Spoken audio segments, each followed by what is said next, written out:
धुळ्यातल्या महामार्ग पोलिसांच्या वतीनं गेल्या 18 वर्षांपासून दत्त जयंती उत्साहात साजरी केली जाते।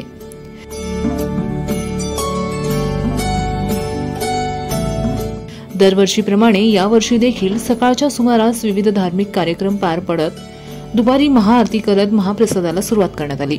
येथील दत्त मंदिराची दक्षिण भारतीय चालकांच्या हस्ते पूजा केल्याशिवाय कार्यक्रमाला सुरुवात होत नाही, अशी परंपरा गेल्या अनेक वर्षांपासून चालत आली आहे।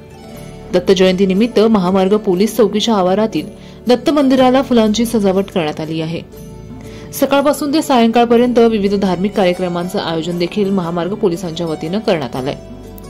यावेळी सकाळपासून ते सायंकाळपर्यंत भाविकांनी दत्तप्रभूंचे दर्शन घेण्यासाठी मोठ्या प्रमाणात गर्दी केल्याचं दिसून आलं। महामार्ग पोलीस धुळे यांच्यातर्फे दरवर्षी सालाबादाप्रमाणे दत्त जयंतीनिमित्त पूजेचा कार्यक्रम असतो आणि सर्व जेवणाचं व्यवस्था